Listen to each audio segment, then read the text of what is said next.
Narayanam namaskritam naram chaiva narottamam devim sarasatim vyasam tato jayodiret.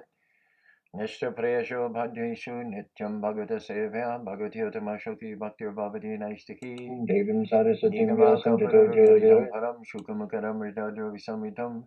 Pibata bhagavatam rashamaryo mahora hora shikabhavivgaham. Krishna swadam bhagate dhamakani karanashtam disamisha paranako durotitam. Twamapiyadabhishuta vishuddham vibhu samyapyena vidam viducharam prakyayino maracharam sankleshanavanam usani nanyataham. Chakvasaranam charanam bhusham hare bhajana pakvata padatkari yatra kavabhuduri kovatatam bhajatam shadharmataham. Anartha pashamam shakshad bhakti yogamata lokasyatanam chakvasatvara samiram. Atmanama shamunaya narkantya korvantya dugyamitam itam bhuta gana hari. Om Agyanatimirandasyangarangana Sarakya Chaksurun Miritam Yanatashmai Sri Gurave Namaham Sri Chaitanyamanovistam Stapitam Yana Bhutare Swayam Rupakaramayam Tarati Swaparantikam Bandeham Sri Guru Siyata Parakamaram Sri Gurun Vaishnavam Stham Sri Rupam Sagadatam Sahagana Raganatam Vitam Stam Sadevam Sadvaitam Savidutam Parijana Saitam Krishna Chaitanya Devam Sri Radha Krishna Padan Sahagana Lalita Shri Vishyakanvitam Sham Namo Vishnu Padaya Krishna Pasaya Bhutade Shrimati Bhaktivedanta Swami Taramani Namaste Saraswati Devi Guruvani Pacharini Nirvishesa Sanyavadi Paskata Desarani Sri Krishna Chaitanya Prabhu Nityananda Shri Advaita Kadadara Shiva Sri Gaur Bhaktivinoda Hare Krishna Krishna Krishna Hare Hare Hare Rama, Rama Rama, Hare Hare. Good morning, Rob. How are you? I'm well, Prabhuji. How are you? I'm good. Is Kel still with you? He is. They take him back today. All right. Great. Kel, Hare Krishna, my man. Should have seen Kel during the celebrations in Salt Lake City. Was it Saturday night, I think? He was really getting into it. Dancing and chanting. He found a couple of the young girls there. They were getting it on in the temple room. Sounded like he's getting a good taste for the practice of Krishna consciousness in the association of devotees. And he definitely enjoys the kirtan. And he's like everybody's darling. He's so cute. He's so bright, intelligent, blonde hair, blue eyed. Everybody wants to pinch his cheeks and pat his head. So he's if he wants, he's got a permanent place in the hearts of the Krishna family in Salt Lake City and Spanish Fork. We also, did you get your Bhagavatams home as well? I did get them home. I've not opened them up yet. I've had my hands tied with them. All right. Well, we're going to be taking our verse from the first canto. Probably take us like years to get through the first canto. This is the 8th time we've revisited this one verse alone. We've been going for a year and a half since the beginning of COVID, 3 times a week, and we're still only in the 5th chapter of the first canto. So this is an endeavor which will probably take several lifetimes at this rate to finish the Bhagavatam. But we do pull verses from all over the Bhagavatam. So some of our verses today will come from the 8th chapter and the description of the Lord's incarnations of Bor, and as such pulling the earth out of the muck at the bottom of the universal ocean. And while he's doing that, he's being attacked by Hiranyaksha. But first, let me give you a little background about last week. We had Janmashtami on Monday, very wonderful festival in Salt Lake City with good attendance. There was continuous kirtan arranged by Govinda Dev from 7 o'clock at night until 1 in the morning. And each and every kirtan was powerful in and of itself. Kirtaniyas went in 30-minute shifts throughout the whole evening. And the last 3 shifts, starting at 11 o'clock, Amrita Sundari chanted from 11 to 11:30. Then Ishan Sharma took over and he chanted from 11:30 to midnight. And then we were fortunate enough to have had Jai Krishna in attendance. Our most senior Kirtaniya in all of Utah has been chanting at the temple for almost 40 years. He was able to come up in Salt Lake City and lead the midnight arti, so it was wonderful. I was sitting with Govindadev. It's about 1:30 in the morning. We were breaking our fast. And he said, True, I think everybody will understand if you don't have Transcendental Tuesday in 5 hours time. Like, I still had to clean up and drive back to Spanish Fork. So we kind of put Transcendental Tuesday away. But the thing was, I looked at my Fitbit on Tuesday morning just to see how many miles I'd put on Janmashtami, walking around. I started off in Spanish Fork with chanting for several hours and doing duties in Spanish Fork, and then I left Spanish Fork about noon to go to Salt Lake City, and I had to set up the sound system.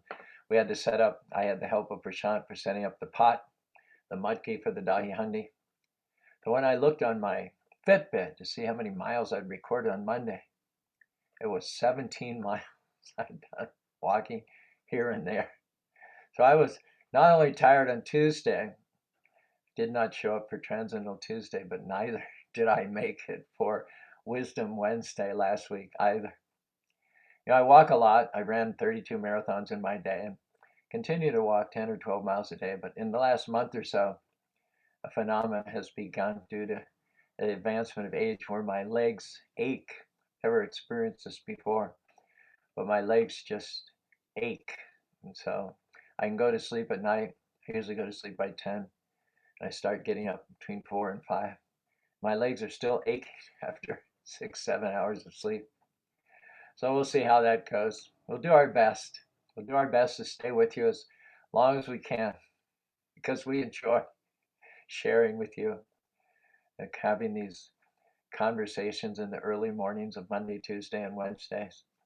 And the conversation will go on. The conversation never stops. It's the eternal Uddhama Shloka, the eternal songs of praise which resonate between the Lord and his devotees. It's been going on eternally, continue to go on eternally. We're in this time, in this place, in this body, but what we're doing has no beginning, has no middle, it's end. When this body passes away, our prayer is that symphony between ourselves and the Lord will continue on in some other shape, in some other form, in some other place. It says, he reasons ill who Vaishnavas die. They live and in continual living try to spread the holy names around. We celebrated the appearance day of Srila Prabhupada on Tuesday, the day after Janmashtami, and of course he lives forever in his sound. Prabhupada passed away in 1977. When you think about it, that's a long, long time ago. And yet how present he still is.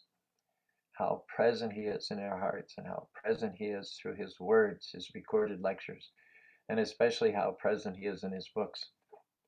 I was in Berkeley Temple one time, shortly after they purchased the building there on Stewart Street. Prabhupada was there giving darshan, sitting on the Vyasasana. There was someone from the newspaper interviewing him. And the person from the newspaper obviously thought to ask a zinger to Prabhupada, trying to catch him off guard. He asked very quickly and very forcibly, what will happen to your movement when you die? Prabhupada, before the man even finished his sentence, not only was Prabhupada not put back on his heels, not only was Prabhupada not intimidated by the question, but before it was even out of the man's mouth, Prabhupada shot right back with even more force than the reporter had hurled his question. Prabhupada gave tit for tat. He shot back. He interrupted the reporter. He said, I will never die. We all sat there. We were all sitting on the floor. We were stunned. What? He's already got wrinkles. He's already got advanced old age. He's had 2 heart attacks on the way over. He had another heart attack sometime in 1969 or 1970, for which he had to go back in India to recuperate. What is this? I'll never die. There was this long pause, which everyone tried to compute, tried to process. This bold statement by Prabhupada. And then he said, I will live forever in my books. How true that is. Is not Prabhupada present with us this morning, Motivational Monday, as we pull out our Bhagavatam digital or hard copy, open it up to the 5th canto, 5th chapter, 1st canto, 22nd verse, and revisit it for no less than the 8th time. Prabhupada puts so much meaning, so much truth, and so much depth into his Bhaktivedanta purports that we can revisit them again and again and again and again and again, and never get to the end of the meaning, the insights, the revelations, and the nectar. So once again, good morning, dear Vai. Good morning, Brent. Good morning, Raleigh. We're gearing up here in Spanish Fork for the Festival of Colors, just a little bit more than 2 weeks away, and we'd like to thank Brent for answering our call on volunteermatch.com as a stepping forward to volunteer to help us out. Both days we're going to need 100 volunteers to manage the festival. So we're grateful for anybody who's local enough to be able to earmark at least one, if not both of those days to help us in the smooth running of this major event. 25th and 26th of this very month is coming up. And here's the lady just jumped on the call with us, Vai Bobby, who does a lot of the organizing, specifically in the area of the plates of food and the sales of the colors. She's stressed out, so you can ease her mind and relieve her stress by going to volunteermatch.com and signing up for one of the many shifts of service which are available on September 25th and 26th. You're welcome to come by beforehand also to help us check out the inflatables and clean them, clean the tents, move fencing, attack the goat heads. Gosh, with the drought that we're experiencing, the goat heads have gone wild. If you don't know what goat's heads are, they produce these little tiny spiky seeds which get in the bottom of your shoes. They get in your tires. They can actually give your ride lawnmower flat tires. People who tour and wander off the asphalt path or the dirt path and go off, they end up sitting on one of our benches and pulling goat heads out of their shoes. When they walk inside the temple, the ashram, they bring the goat heads in, and then when you're in your bare feet and you go, ah, like that, it sends you leaping up onto the ceiling. Goat heads are our own particular cross that we bear here in Utah. And so getting rid of the goat heads so people can wander freely throughout the festival area without pulling 57 of them out of their shoes every 5 minutes is also another type of service you can do in advance. And Raleigh's on board here. Raleigh is thinking about the cooking that needs to be done. I'm going to do some chili. So Bye Bobby tell the volunteers to cut up a lot of our homegrown peppers. We have peppers that are this big this year out of our gardens. So peppers and celery. I can make a big batch of chili today so we can freeze it for the festival. It's a big endeavor. It involves a lot of service. It's a wonderful opportunity for people to take their service to the next level and expose the chanting of Hare Krishna Prasadam, the temple culture, and the festivals to thousands and thousands of people who otherwise would not get that opportunity. Here we are. Idam ipamsas tapasas sudashava svitasya shuktasya jabudi datya avichuto ditir kavibadanupata yad utama shoga gunarnavananam. Uttama shoka. Shoka means verses, poetry, prose. Uttama means transcendental, not referring to any material, temporal object, but glorifying and describing the unlimited qualities and pastimes and names of the Supreme Personality of God. Actually, the fact is that no amount of such chosen words will ever be sufficient to enumerate the glories of the Lord. His glories, his qualities are so vast that we can never come to the end of it. Gunatmanastevi gunami matam hitavanisha kadesha kadeni yarbavi maka mupamsike and yabel shaham. The scientists may be able to one day to count the number of grains of sand on the beach, the number of atoms in the universe, or the number of stars in the sky, but they'll never come to the end of the transcendental glories of the Lord. And yet, although the glories of the Lord are unlimited, he is satisfied with whatever endeavors or efforts that we put into it. If we're not brilliant scholars or poets or writers, we can take the prayers which have come before us and just repeat those prayers, trying to muster up some sincerity and heartfeltedness. And the Lord accepts those prayers. After all, they're the prayers of great realized souls. And we don't have to start from scratch. If we don't have the ability that the past devotees had, insights and creative revelations, we can get those just by following their footsteps and repeating their prayers. This is one such prayer by Sukadeva Goswami. Idami pumsas tapasa. Pumsav means those men who are above the cut, above head and shoulders above the norm, those who are super excellent, exceptional people, whether through tapasya, austerities, svitasya, shuktasya, through beauty or birth or learning, study of the scriptures, performance of yoga, giving in charity, noble birth. Those who are particularly gifted and extraordinarily endowed by the Lord, they have a duty and an obligation to take those gifts and use them in the service of the Lord. When we are blessed, we should understand the Lord is blessing us so that we can be blessings to others. Yajat acharati srestas tatare.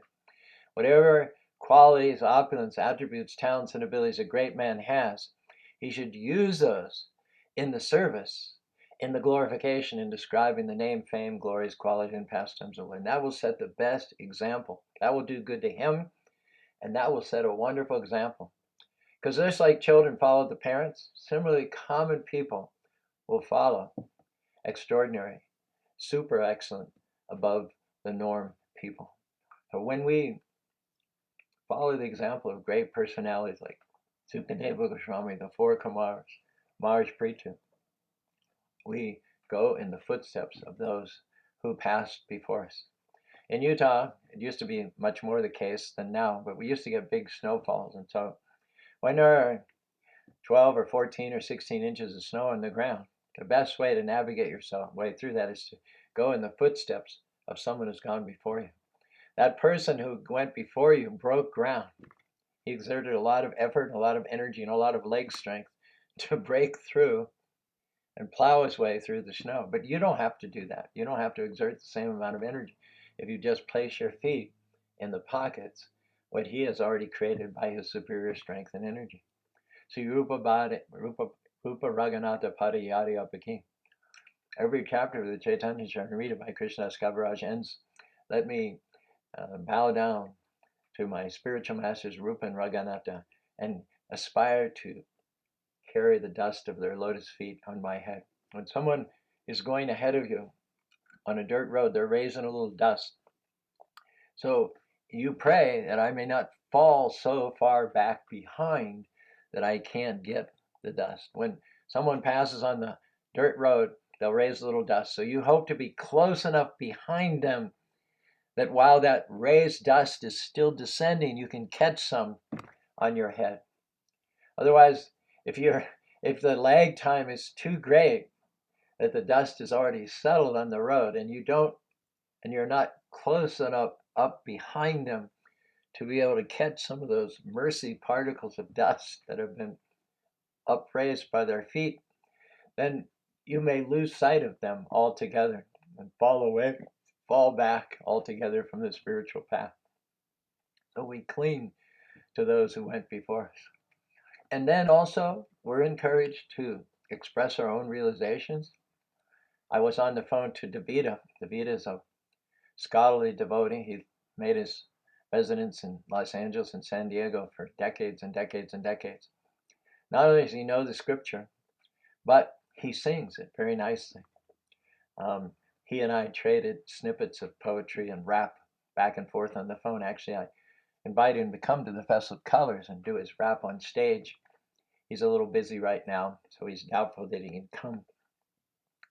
But his parents were both jazz singers, and so he's got that in his genes. He grew up hearing rhythms, lyrics in his childhood, and so now he's dovetailed his extraordinary intellect, his knowledge of the Sanskrit, his knowledge of all the Krishna pastimes, and he's an amazing rap and hip hop artist. He wouldn't think of himself as a rapper, but it's such good poetry that it just has that feeling that you're in the presence of rap and hip hop. I mean, after all, I do John Donne, I do Alexander Pope, right? Vital spark, a heavenly flame, quit this mortal frame, trembling, looking, trembling, lingering, flying.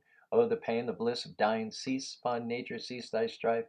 Let me languish into life. Hark, they whisper angels say, Sister spirit, come away. What is this absorbs me quite, steals my senses, shuts my sight, draws my spirit, drowns my death? Tell me, O soul, can this be death? The world recedes, it disappears. Heaven opens on my eyes, my ears with sound seraphic ring. Lend your wings, I mount, I fly, O grave. Where is thy victory, O death? Where is thy sting? That was written hundreds of years ago, and yet it has a nice sort of, I mean, it could pass as a rap song or a hip hop song. I think you'll agree. So we're also encouraged to use our own creative abilities to the best that we can. And if it's not on the level of the great classics or the great realized souls like Vyasadeva or Sukadeva Goswami, still the Lord is satisfied by such prayers. This is the exact quote that Prabhupada uses to encourage all of us to use our talents and abilities to glorify the Lord. He said, the Lord is satisfied by even the prayers of the neophyte, as the Father is satisfied by the broken linguistic attempts of the growing child. So step forward, be bold enough to write down or dictate your realizations. And if you have a thesaurus or a book of synonyms, or if you have an app like I have called Rhymer's Block, you can put that in rhyme and verse and alliteration and make a nice, pleasant presentation that you can practice on a daily basis, run back through it for your own refreshment and realization, and then share with some intimate friends. And if you get the chance to go on a big stage like the Festival of Colors, then all those times that you commune with yourself and practice with yourself, and all those early morning times when you rapped your version of the Bhagavad Gita, the Shikshastakam, then all of a sudden you're thrust into a forum where you can share that with thousands and thousands of people and be relevant, give them a gift, which they can then use to inspire their lives and perhaps pass on to others as well. So our theme today is that the Lord can be pleased by our words, even if they're not of the highest level of literary proficiency and expertise. And he can also be pained by our words as well. In the third canto of the Srimad Bhagavatam, the earth has fallen into the dirt at the bottom of the Garbhodak ocean, the bottom of the universe, because of the escapades of one powerful demon named Hiranyaksha. Hiranyaksha was the older brother of Hiranyakashipu. They were both sons of Aditya and Kashyapa, who combined sexually at the wrong moment. They got together for propagation at an inauspicious time, and as a result, they had two children who were destined to create havoc in the universe. Although Aditya and Kashyapa are very pious, very gifted, very devoted to Lord Krishna, their sons were just the opposite. And they were completely atheistic. They had a worldview which is totally devoid of God consciousness. They saw everything as just being created randomly by accident, and basically there for our exploitation. Asatyam apratishtam te. There's no permanence to anything. There's no basis. There's no foundation. Jagat ahor anishwaram. There's no controller. Asatyam apratishtam jagat aparishpara sambhati kimanyat kamahitanam. It's just up for grabs. Just there's no need for an explanation of how this phenomenal universe came to be. We don't have to go there. We just have to appropriate, beg, borrow, steal as much as we can, cram as much sensual stimulation through our nose, our eyes, and ears as we possibly can, and then we die and it's all over. This is the bleak, desolate view of the materialist, which was shared by Hiranyaksha and Hiranyakashipu. When Trump was the administrator of the United States of America, he went after public lands which are there for their beauty, preserved because they are the way that God naturally created them.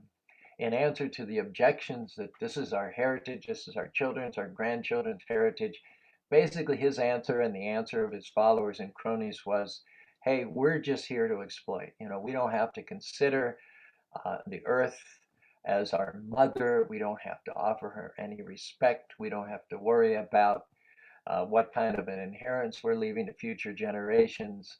In their pride, in their arrogance, and in their lack of God consciousness, they think, well, science and technology in the future will solve whatever problems we create in the moment.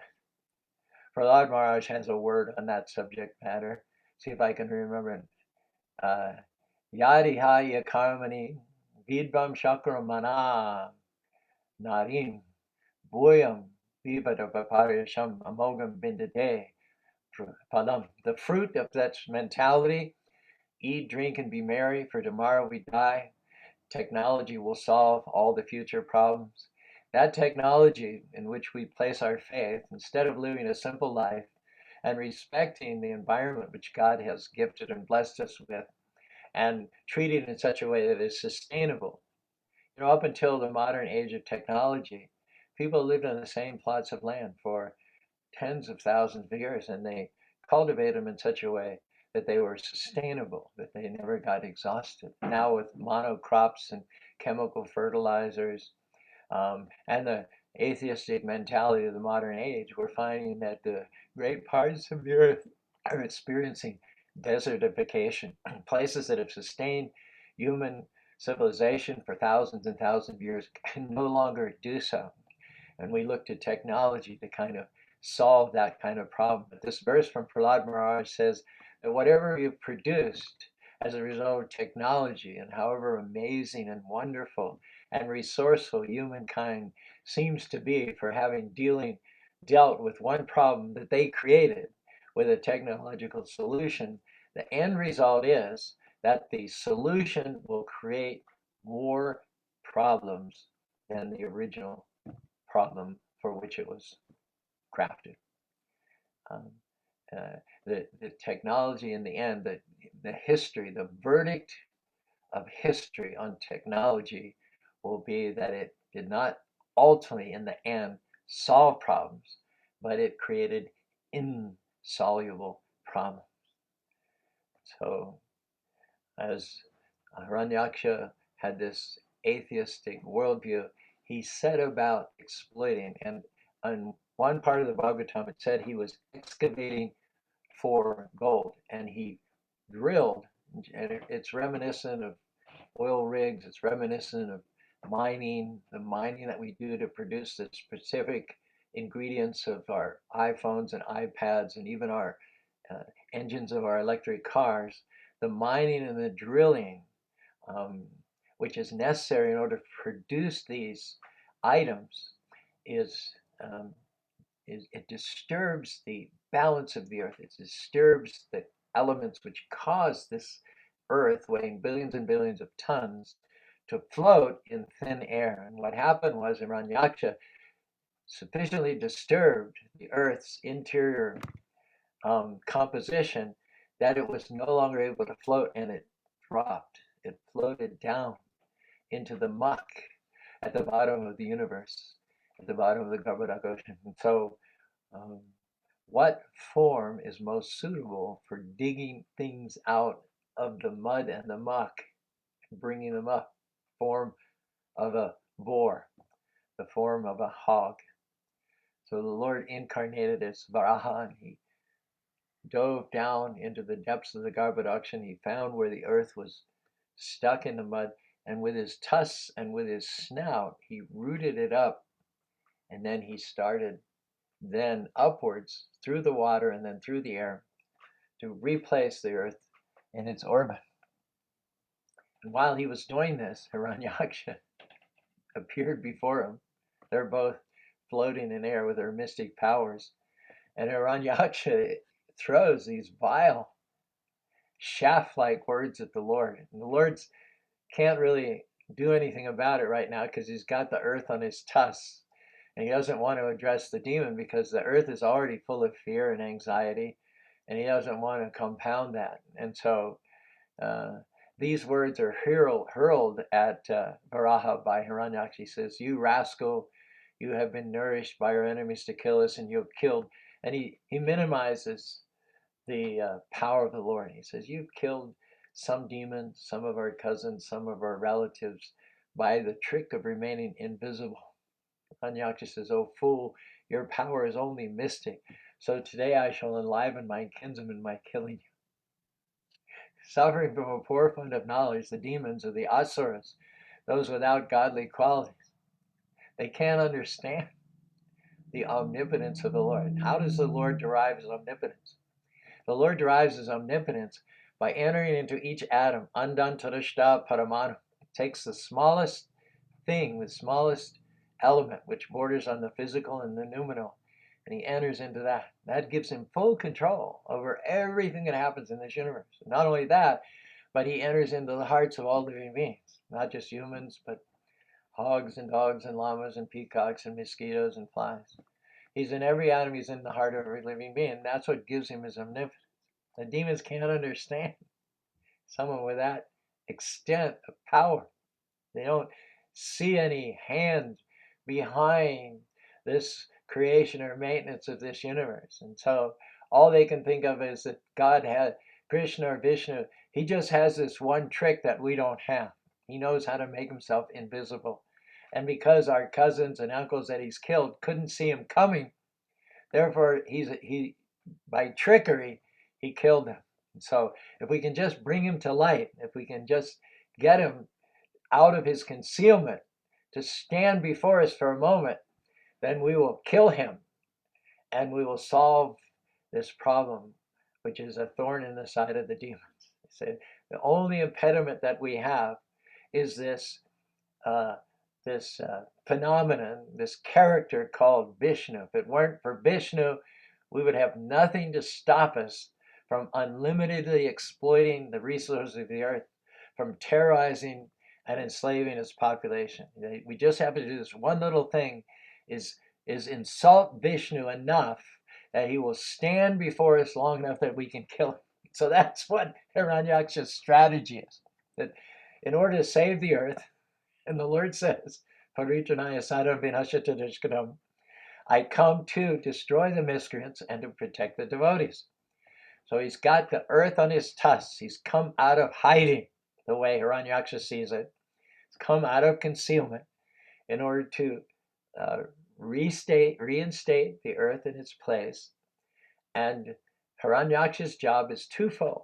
One is, now that I can see the Lord, I have to keep him in front of me, and that means I have to keep insulting him so that he will not recede back into invisibility.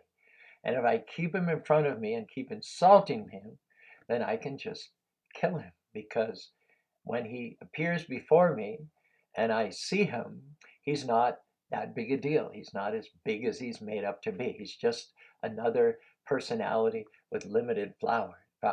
So Hiranyaksha continues a stream of insults so that the Lord will not recede back into invisibility. So he says, and he minimizes what the Lord has done to protect the devotees and destroy. He said, you've killed some demons by remaining invisible. Your power is only mystic. So today I shall enliven my kinsmen by killing you. And if you notice one thing about the demons, if they're wronged, or if there's a loss of a relative or a loved one due to the power of God, they never get over it. They always fill themselves up with bitterment and resentment, and they will not rest until they get revenge. So Hiranyaksha wants to get revenge on Vishnu for his having killed Madhu and Kaitava and some others of his distant relatives. And of course, we get a glimpse of what the future holds, because when the boar is going to kill Hiranyaksha, then his brother Hiranyakashipu will not rest until he gets revenge for the death of his older brother Hiranyaksha. So this is a cycle. It is said that in every victory are the seeds of a future defeat. So Hiranyaksha continues to dig his own grave, to tighten the noose around his own neck, minimizing the power of Vishnu, insulting him. And what's happening is the Lord is displeased by these words, which continue in an abusive stream. Hiranyaksha continues, when you fall dead with your skull smashed by the mace hurled by my arms, then the demigods and sages who offer you oblations and sacrifice in devotional service will automatically cease to exist like trees without roots. This is the strategy of the demons. They see Vishnu as the root of all piety and righteousness.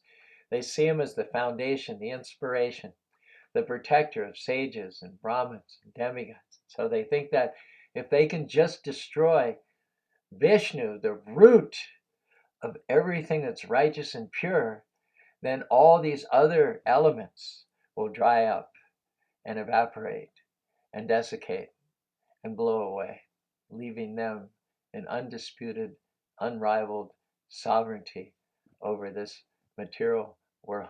Their idea is to have a totally godless society. No one over them, no one to whom they have to be answerable, no laws prohibiting stealing, raping, robbing, terrorizing, no checks to their unbridled sensuality. Tamaham dissatisfied kuram. They're always up to mischief. They're never up to any. Tamaham dissatisfied. Samsarasu nararam. They're the lowest of mankind.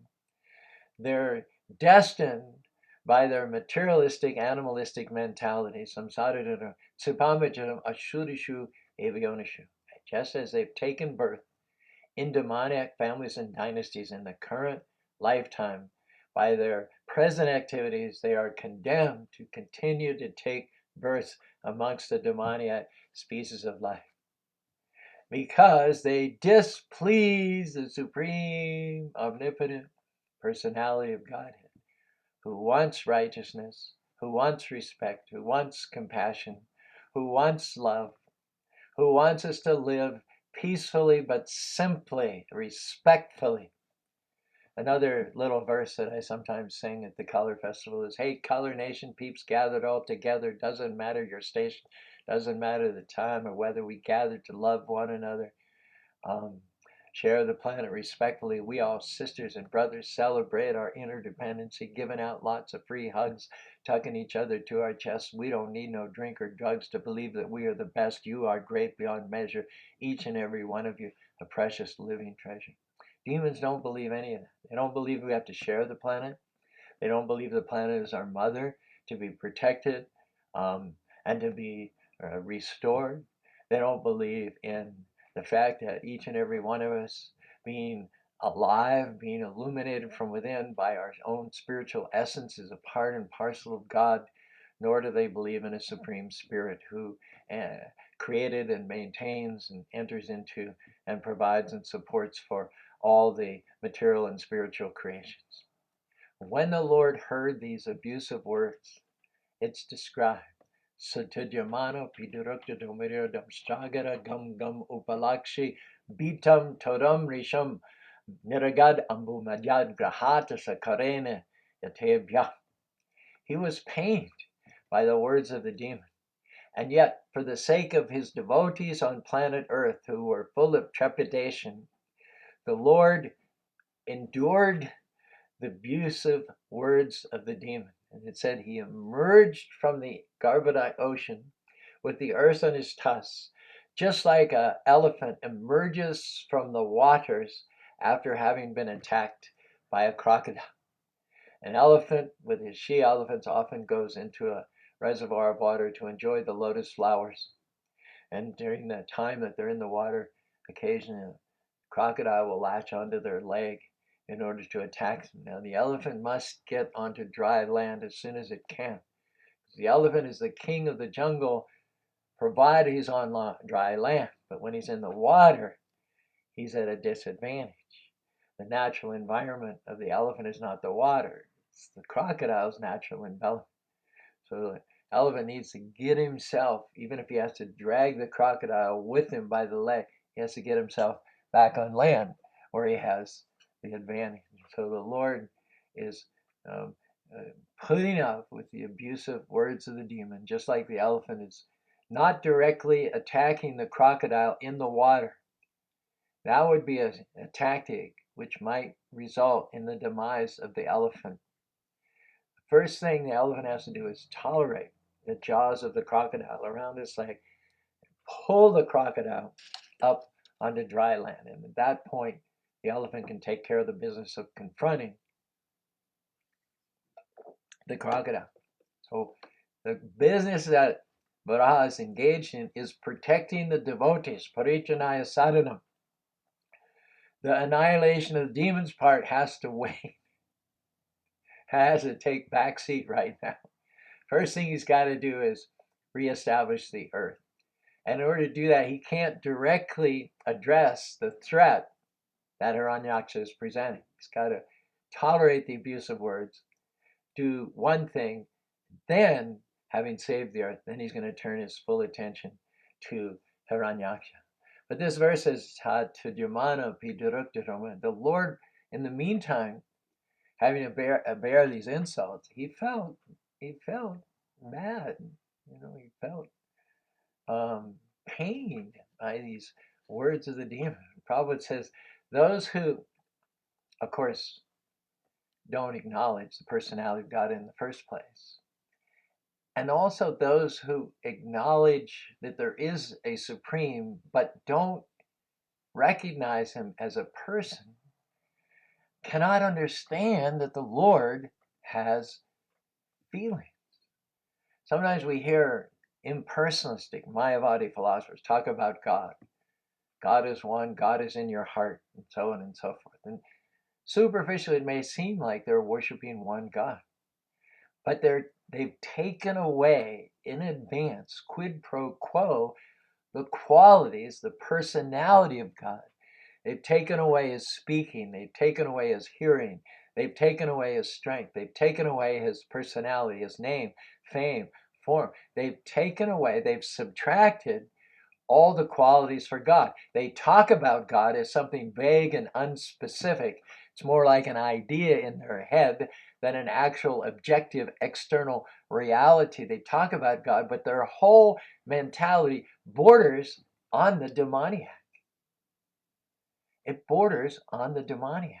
Even though they're talking about God and they're acknowledging God is one, God created everything, they're not ceding to God his personality. So what's the difference between subtracting from God his name, fame, form, and qualities, and abusing God's name, fame, form, and qualities, or minimizing them as Hiranyaksha has done? The Mayavadis, the impersonalists, and the demons are not so far apart from each other. The Mayavadis say that God has no head, no form, no existence, no legs, no hands, no other body limbs. In other words, they say that God is dead or that God is lame. And these conceptions of God and these so-called descriptions of God by the impersonalists are also a source of pain and dissatisfaction to the Lord.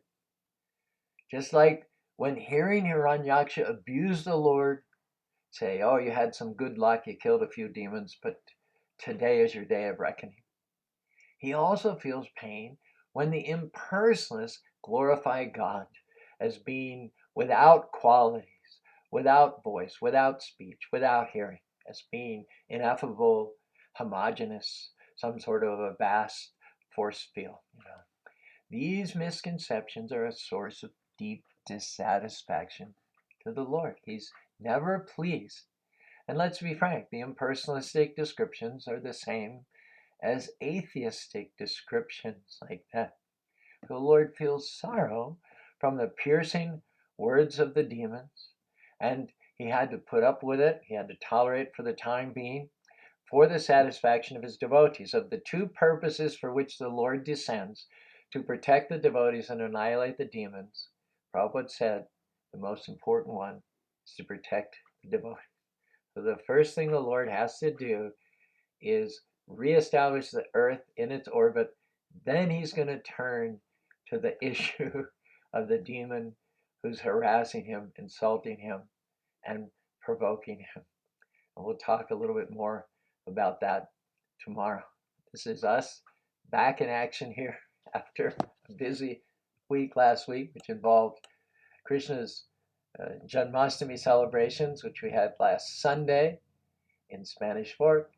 We had another celebration on the actual day, Monday, in Salt Lake City, which kept me up till 2:30 in the morning and caused me to walk 17 miles last Monday, according to my trusty Fitbit. Then we have Prabhupada's appearance day the following day on Tuesday, and then Wednesday I was AWL for Wisdom Wednesday. I'm sorry for that, but we're back here for those who care to rejoin us after that hiatus. I'd like to thank all those who donated and support us over the weekend for Krishna's birthday celebration. Krishna's birthday celebration is a chance to increase your hearing, your chanting, increase your devotion, increase your commitment, your support of the International Society for Krishna Consciousness. So we'd like to thank our many, many donors, not the least of which was Ashish Gupta, who forgave a $20,000 loan, which he'd given us 2 years ago for the construction of the Salt Lake City Temple. So thank you all, Ashish Gupta.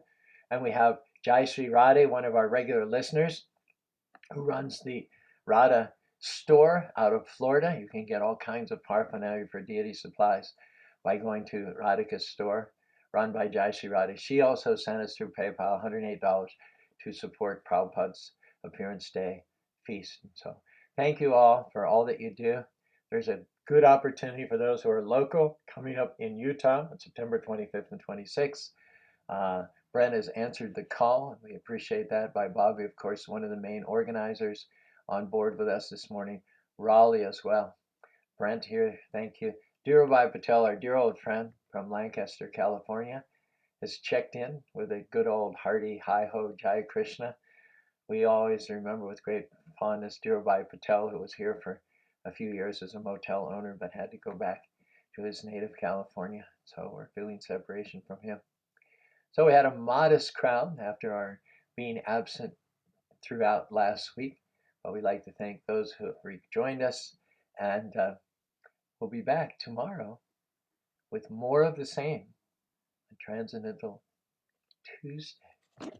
In the meantime, today is also going to be a busy day, being the Monday of Labor Day weekend. So we're going to do a lot of cooking. We're going to get ready to receive lots and lots of visitors.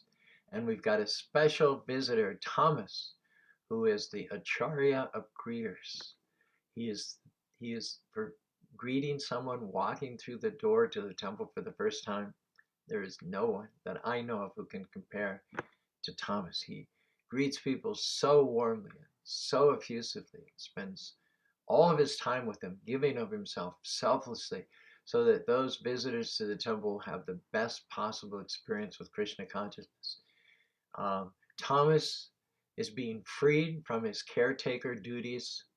His mother had a stroke up in Idaho, and he's been very selflessly, again, taking care of her for months and months. We haven't seen him, but he's getting the day off. His brother is spending the weekend. His brother's going to look at him.